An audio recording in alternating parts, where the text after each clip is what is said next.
Hello everyone, it's Maddie and Madison with Spectrum Art.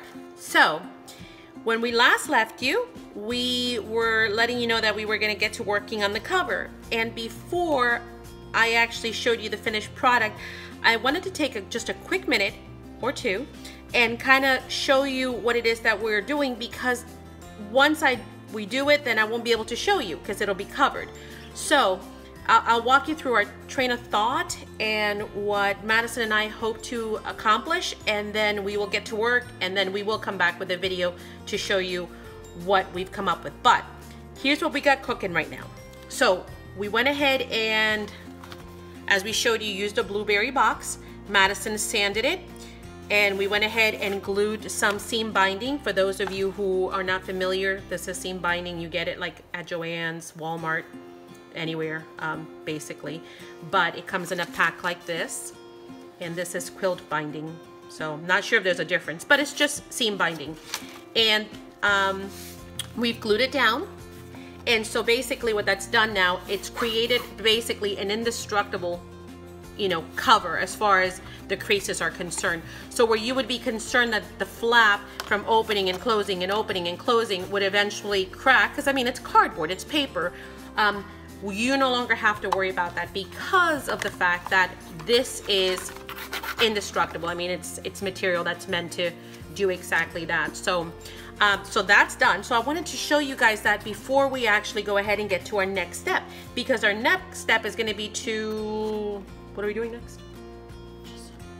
Gesso. Very good. You can say it out loud. You can say gesso. So gesso, so we've got our gesso here and our paintbrush, and Madison will get to working on gessoing this next.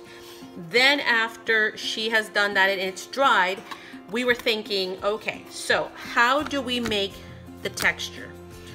We could use texture paste and stencils and, create some kind of a leathery or puckered surface. But then we also thought, and we haven't ruled that yet. We haven't ruled it out yet, because, one thing that I should share with you guys is we've never done a journal, but Madison and I do mixed media canvases, and that's kind of our gig. And I got to make videos and show you guys, because that's really how we started in mixed media, and that's what we love.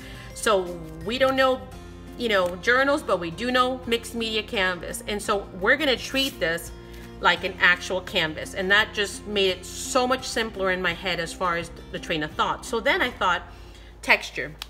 We started looking around, and we thought, okay, one possibility is tissue paper. So taking it, crumbling, gluing it on, and that'll give us some texture as well. Another idea is craft paper or butcher paper, paper bag paper. Sorry for the crumbling. I know it gets loud. And it's just crumbling that up, and then gluing it on as well. And that should give us that, leathery, wavy effect on here. Once we've done that, then we're gonna go ahead and get to paint, and that's Madison's gig because she loves painting. So she wanted to show you some of the ideas that she had come up with as far as what she's planning on using. Might use all of them, might use a combination of some, we don't know what's gonna work because we'll have to try it. So what were you thinking? Delusions, yeah, okay. So here's some of the ones that she pulled out, and she loves Dilutions because, well, we both do, because they're just so creamy. They're so creamy and yummy. So that might be an option, right? What else were you thinking? Then we have Distress Paints. Oh yeah, the Tim Holtz Distress Paints, and she's got some nice colors on here. Copper, finished brass, walnut, and mustard seed. That's kind of bright, but hey. Oh, you're gonna use this as a base.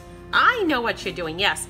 So she's gonna use this as a base, and then, okay, I see where she might be thinking. Smart cooking. What else? Or I could use this at the end. Right. Like putting here, and then taking this and doing this on it. Coolio. It's all like glitter, like, so we had dots, we would just pretend. The shininess, you mean? Yeah. Yes, because this one I think is, yeah, this is metallics. You're right. What else? Then we're gonna use oxides. So another possibility is oxides, and you got wild honey, antique linen, vintage photo, and these are just samples, right? Because you might use more than that. So Yep. So that's another option. What else were you thinking? Then acrylics. Oh yeah, that's this and dilutions are probably her biggest go-to. So acrylics, you got some, let's see, khaki, bright yellow, spiced brown, and bittersweet orange. So yeah, those are good colors too. I see where you're going with the palette. I see it repeating. Okay, what else? What else were you thinking? Gelatos. Oh yeah, they're right here. Some gelatos. Oh, okay. There we go. So wait, have we ever used gelatos on tissue paper? I don't think so. I think we did when I was young. Like we were doing like an alter tag, and we did. Oh, okay. When an alter tag. Okay, I never even tried. I don't know if they actually work. But hey, that's why we're gonna use scrap pieces, right? And try them out and see what we like. And then finally, what else do you have? Moose. Where are the mooses? Oh, here. Mooses? I don't know. Oh, are you gonna do dry brushing with this? Is that what you're thinking? Just like this. Oh, this right here. It might... This right here. Yeah, that's what I meant. The dry brush, or your finger, I guess, right?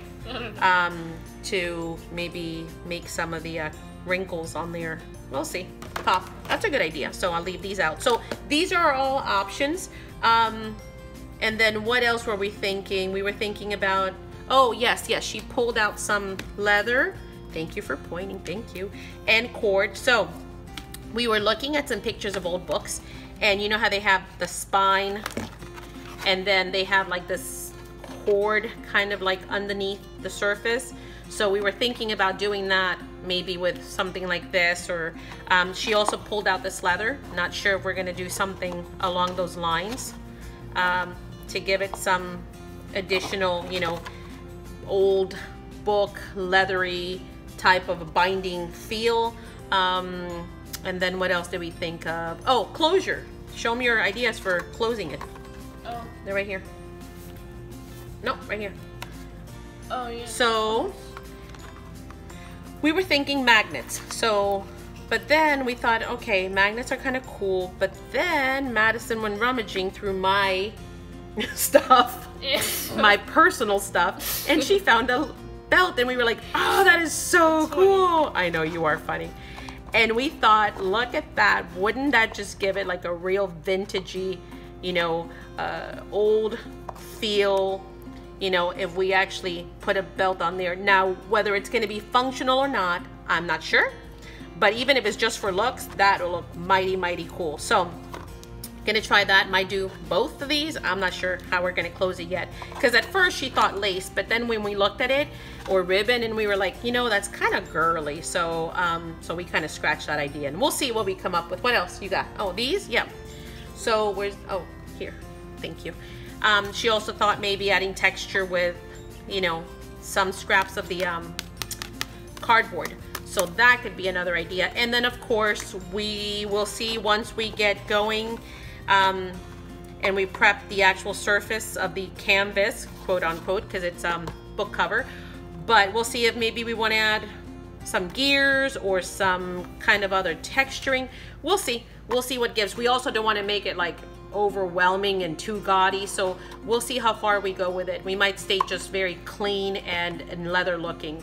But wanted to show you what the train process is, or the thought process, excuse me. Wanted to show you how we've reinforced it and why we've done that, and what we've got cooking next. So the next time we come back, we will show you our hopefully finished book cover. So we will talk to you guys soon. Have a blessed day. Thanks for hanging out with us. Bye. Bye.